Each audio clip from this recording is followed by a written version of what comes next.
On a bright, bustling day at a local diner, golden sunlight fills the room as a young boy witnesses an unusual scene. An elderly couple is reprimanded by a strict manager for misplacing their wallet. Risking trouble, the boy quietly covers their bill, sparing them further distress. Later, retracing his steps, he finds the lost wallet and returns it, only to discover that the couple is in fact generous millionaires. Little does he know, his small act of kindness will soon intertwine their lives, setting off a chain of life-changing events. The air inside the mid-range restaurant was thick with the mingling scents of grilled steak, buttered vegetables, and freshly baked bread. Plates clattered against polished wooden tables, silverware scraped against porcelain, and the low murmur of conversation wove through the warm, dimly lit space. Ethan sat near the entrance, elbows propped on the table, stomach tight with hunger. The laminated menu sat in front of him, the words blurring together as his eyes darted to the plates that passed by in the hands of busy servers. His mouth watered at the sight of golden brown fried chicken, steam curling from mashed potatoes drenched in thick brown gravy. His fingers twitched. The money in his pocket was just enough for a meal, but he knew better. That money wasn't his to spend. It was for his mother. 14 years old and already carrying the weight of decisions most kids his age never had to make, Ethan swallowed hard and folded the menu shut. He exhaled, willing the gnawing hunger to quiet down. 1 more hour, maybe 2. He could wait. He was here to meet Lucas, his friend who worked in the back kitchen, finishing up his shift. Ethan's eyes flickered toward the cash register where a pale-skinned couple, well-dressed, rings flashing on their fingers, counted out bills with ease, laughing between themselves. He looked away. Then the shouting started.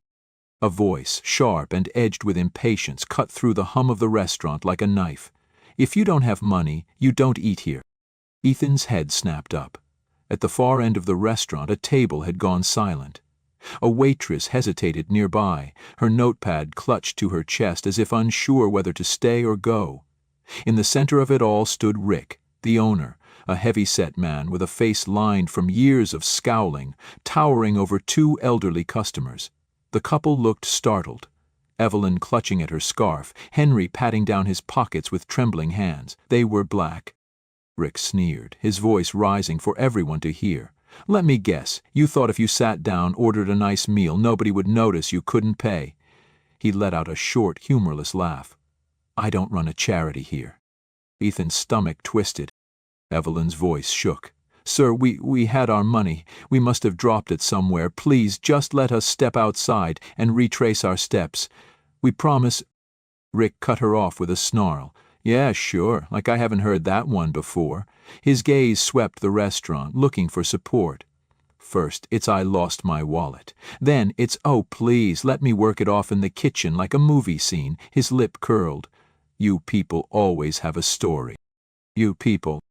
A few guests shifted uncomfortably, but no one spoke up. One man in a suit shook his head and muttered something under his breath. A woman dabbed her mouth with a napkin and glanced away. Ethan's nails dug into the wood of his table. Henry, still searching his pockets, let out a shaky breath. "It must have fallen out when we got out of the taxi, Evelyn." Rick scoffed. "Ooh, a taxi? Wow, so you had money when you got here, huh? But now it's just magically gone? Convenient." Evelyn's voice cracked. "Please, sir, we'll find it. Just give us a moment." Rick leaned down, his shadow swallowing them whole. "You hear that, folks? They just need a moment. Maybe we should all dig into our pockets and see if we can help out, huh?" He turned back to them, dropping his voice low enough that only those closest could hear the venom in it. "You think because you're old, I won't toss you out on your asses." Ethan shot to his feet. His chair scraped against the floor, the sound slicing through the tense silence. Heads turned, the pressure of 100 eyes settled on him, but he didn't care. His heart pounded, his hands clenched at his sides. He didn't think, he just moved, stepping forward until he was between Rick and the couple. "That's enough," Ethan said, voice steady despite the fire burning in his chest. Rick's brow twitched. He straightened, arms crossing over his chest as he looked Ethan up and down. "Oh, great, now we got a little hero." Ethan held his ground. "You don't need to talk to them like that. They didn't mean to lose their money." Rick's laugh was slow, deliberate. What you gonna do, kid? Lecture me on respect? Ethan didn't waver. They're not trying to scam you. Rick's eyes darkened. You don't know that. Yes, I do. Rick's lips curled, something cruel sparking behind his eyes. Oh, I get it now. He took a step forward. You feel bad 'cause they look like you, huh? His voice was low, but everyone could hear. That's it, isn't it? Sticking together. Ethan's breath caught in his throat. Rick smirked. Tell me something, kid. You planning to pay for their meal? 'Cause if not, I suggest you sit back down and let the grown folks handle this. Silence stretched between them, heavy, suffocating. Ethan exhaled through his nose, pulled his hand from his pocket, and slapped a crumpled wad of bills onto the counter. The money he had saved for his mother's birthday. The money he had spent months collecting, little by little doing odd jobs, skipping snacks at school, holding back when he wanted something for himself. All of it. Rick stared at the cash. Ethan's voice didn't shake. Now you don't have an excuse. For the first time, Rick hesitated. Then, with an exaggerated sigh, he swiped the money off the counter and stuffed it into the register. Fine, he muttered, but don't come crying when they play you for a fool. Ethan didn't even acknowledge him. He turned to Evelyn and Henry, their eyes wide, their expressions unreadable. Evelyn's hands trembled as she reached for his. You didn't have to do that, dear. Henry swallowed hard. We could have figured something out. Ethan gave them a small, tired smile. Everyone needs help sometimes. Evelyn blinked fast, then quickly pulled out a napkin, scribbling something onto it. Our number, please, if you ever need anything. Ethan took it, nodding. They left quietly. The restaurant hummed back to life, people pretending nothing had happened. But Ethan stood there for a long time, staring at the napkin in his hand, the weight of what he had done settling in his chest. Ethan sat back down, his hands tightening into fists on the table, jaw clenched so hard it hurt. The cash register clicked shut, sealing away the last of his savings, the last of what he had scraped together for his mother's birthday. His stomach twisted, a slow, gnawing ache, not just from hunger, but from the weight of what he had done. He knew it was right, knew that if he had walked away, if he had let it happen, he wouldn't have been able to look at himself in the mirror. But that didn't make it any easier. The restaurant hummed back to life as if nothing had happened. Conversations picked up, forks clinked against plates. The scent of roasted garlic and butter drifted through the air, teasing him with what he had just thrown away. A couple at a nearby table stole a glance at him before quickly looking away.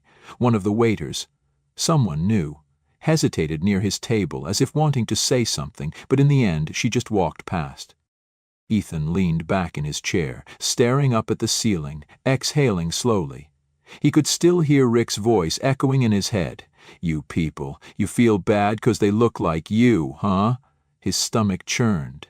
It wasn't the first time he had heard something like that. It wouldn't be the last. He wasn't ready to go home yet.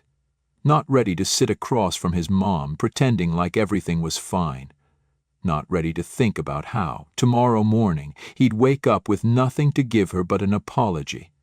So he stayed, kept his head down, tried to ignore the way his insides felt hollow. It was maybe 15 minutes later when it happened. He reached for his phone, shifting in his seat, when his elbow knocked his napkin off the table. He sighed, bending down to grab it when something under the booth across from him caught his eye. It was small, tucked into the shadows beneath the seat, black leather, slightly worn at the edges. His brows knit together. He stretched his arm, fingers brushing against cool, smooth material, and pulled it out. A wallet. Ethan flipped it open, and his breath hitched. A photograph. A small, slightly faded one, wedged behind a clear plastic sleeve. A younger Evelyn and Henry, smiling, standing in front of a little house with bright white shutters. His heart thumped hard against his ribs. It was theirs. The realization sent a jolt through him. He shot up, scanning the restaurant, searching for them, but they were gone. His fingers curled around the wallet as he pushed back from the table, moving toward the entrance, half running as he stepped outside. He turned left, then right. The sidewalk was crowded, faces blurring together under the yellow glow of streetlights, but the couple was nowhere in sight. He cursed under his breath, gripping the wallet tighter. He needed to do something. His mind raced through options, and then, before he could second-guess himself, he turned on his heel and walked fast, almost ran down the block toward the police station 2 streets away. The wallet was important, that much he knew, and if there was any chance they could get it back, he had to try. The station was colder than he expected, the fluorescent lights buzzing softly overhead. The officer behind the desk looked up as Ethan approached, his eyes scanning him for a beat too long before finally speaking. "Something you need, kid?" Ethan hesitated, then set the wallet down on the counter. "I found this. It belongs to an elderly couple, Evelyn and Henry. They were just at the restaurant down the street, but I lost them before I could return it." The officer stared at the wallet, then at Ethan, expression unreadable. "You sure you didn't just find it somewhere else?" The words stung. Ethan swallowed, keeping his voice even. "Yeah, I watched them lose it." The officer exhaled, muttered something under his breath, then took the wallet, flipping through the contents. "We'll try to contact them if there's any info inside. What's your name?" "You got a number, in case they want to reach you?" Ethan hesitated for just a second before reciting it. The officer scribbled it down, nodding. "All right, we'll take it from here." That was it. Ethan turned, stepping back into the night air, the cool breeze biting against his skin. He shoved his hands into his pockets and started walking, his insides still twisted into knots. He told himself he did the right thing, that it would get back to them, but there was still this gnawing feeling in his chest, this unfinished weight pressing down on him.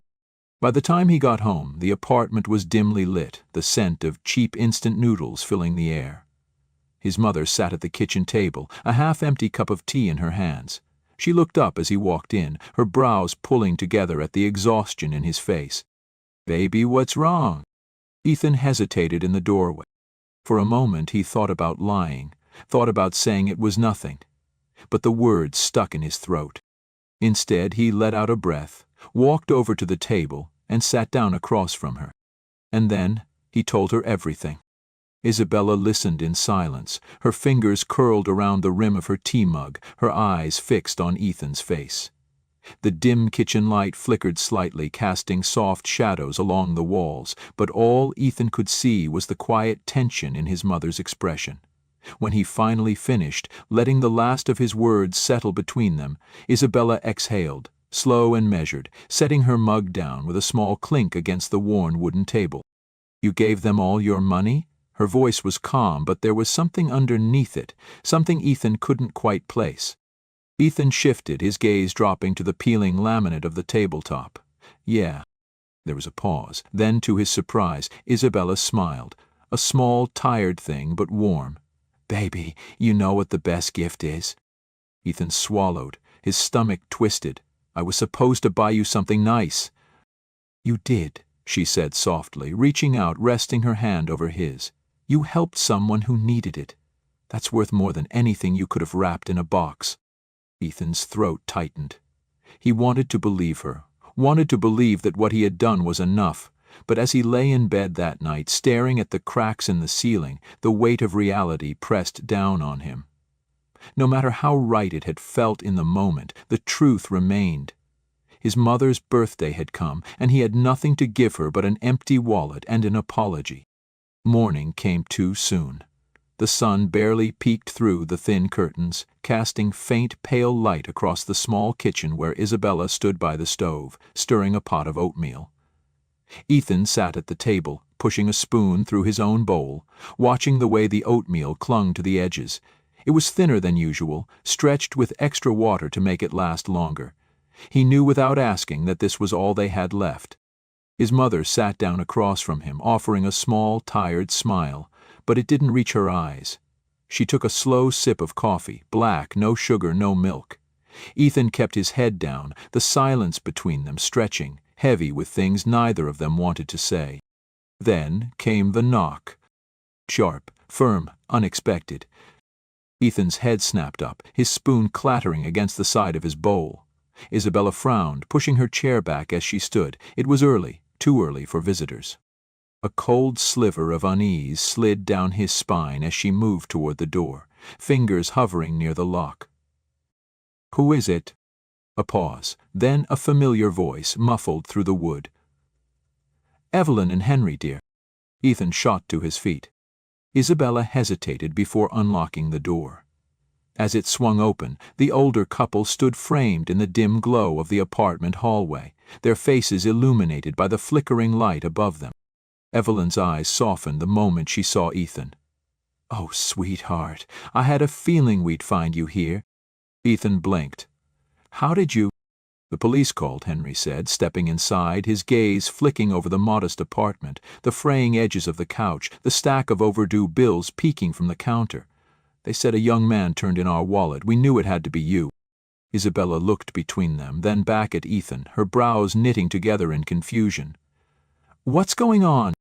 Henry glanced at Evelyn, who nodded slightly before turning to Isabella with a kind smile. "Your son is a remarkable young man."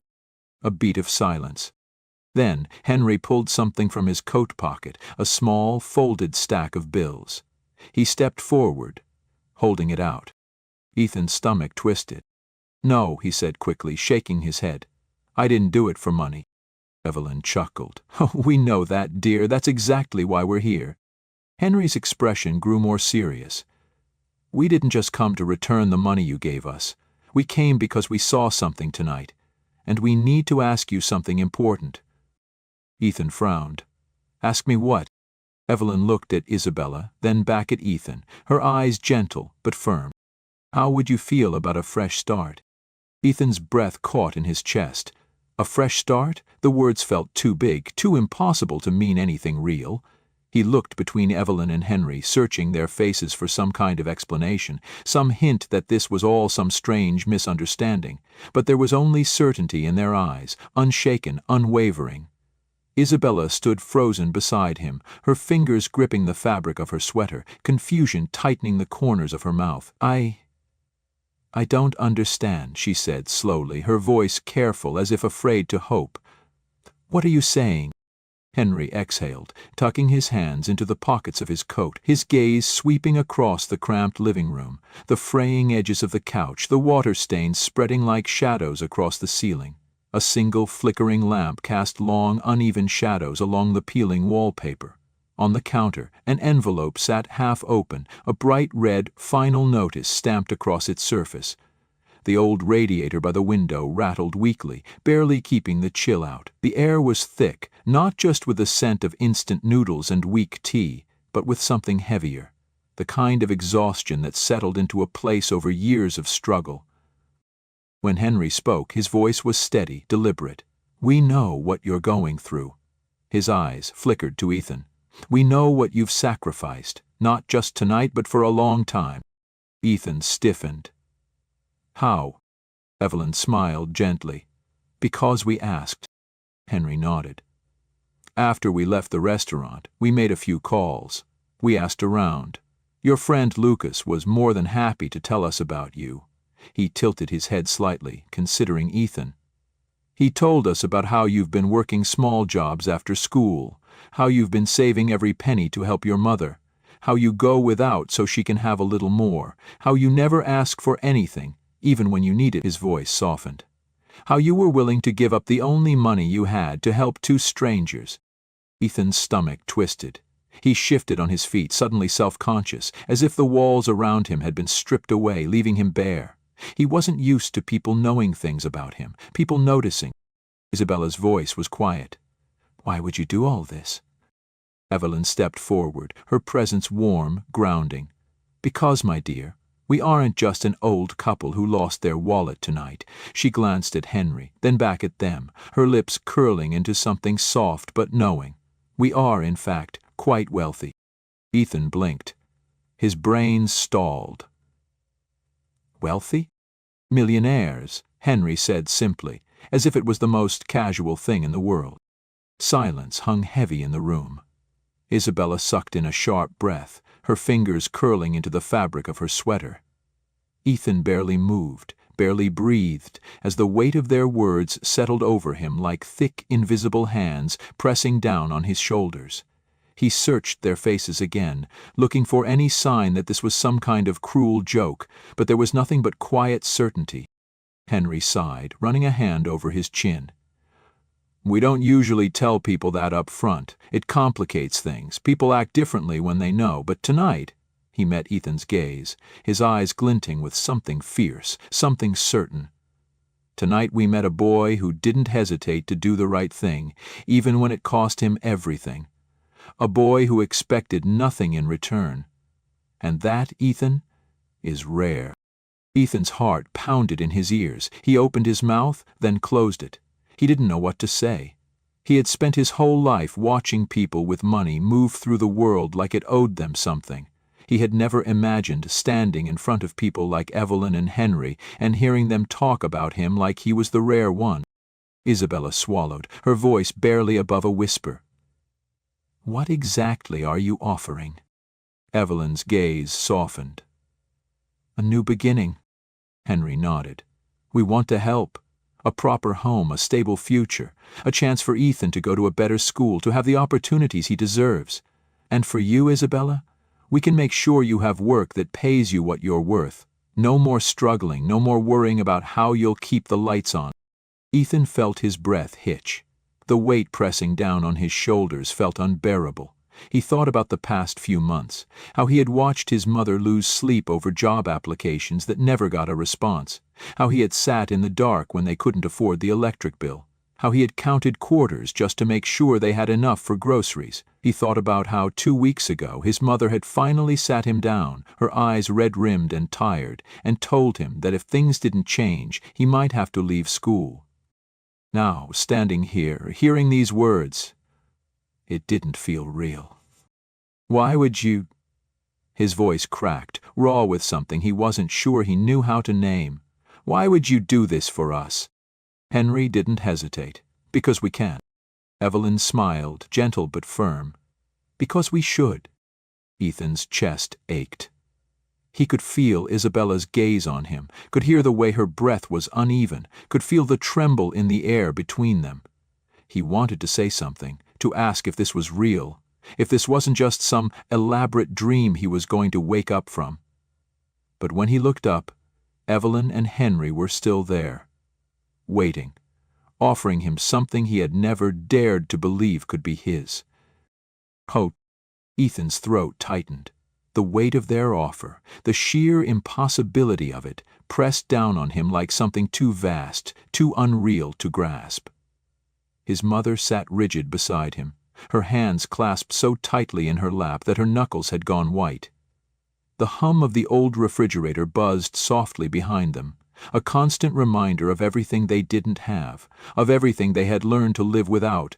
The bills on the counter, the dim lighting, the cold seeping through the thin walls. It had always been there, an unspoken truth neither of them had the energy to acknowledge. And now, two strangers, two people who had every reason to walk away, were standing in their cramped apartment, offering to change everything. Ethan's pulse pounded in his ears, his fingers curled into fists, his nails digging into his palms as he stared at them, searching their faces, trying to find the catch, the condition, the reason. "You don't even know us," he said finally, his voice hoarse. Henry exhaled, slow and measured, as if he had been expecting this. "We know enough." His eyes flickered to Isabella, then back to Ethan, unwavering. "We know that you've been surviving, not living, that you've been carrying more than any 14-year-old should have to, that you gave away everything you had without a second thought, expecting nothing in return." He tilted his head slightly, his expression unreadable. "That tells us everything we need to know." Evelyn stepped forward, her presence warm, grounding. "We don't do this often, Ethan," she said gently. "But when we see something, someone, worth believing in, we don't ignore it." Isabella let out a shaky breath, her voice barely above a whisper. "But this is too much." Henry's lips quirked into something almost sad. "Is it?" He glanced around the apartment, at the peeling paint, the second-hand furniture, the exhaustion etched into Isabella's face. "Or is it just enough?" Silence stretched between them. Ethan's chest ached. He thought about the past few years, about the way his mother had stopped eating full meals so he could have more, the way she had worked late shifts, exhausted and running on fumes just to keep them afloat. He thought about the way his stomach had twisted when she told him he might have to leave school, about the way he had forced himself to smile and say, "It's okay, Mom. I'll help. We'll figure it out." Because what else was he supposed to say? His jaw clenched. He wasn't used to things getting better. He wasn't used to people caring. He wasn't used to kindness without a price. He swallowed hard. And what if we say no? Evelyn smiled, a quiet, knowing thing. Then we shake hands, we say goodnight, and we leave. No strings, no expectation. Ethan's throat burned. He turned to his mother, searching her face, looking for something, anything, that would tell him what to do.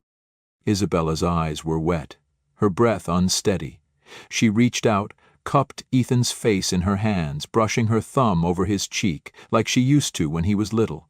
"Baby," she whispered, voice trembling, "you don't have to carry this alone anymore."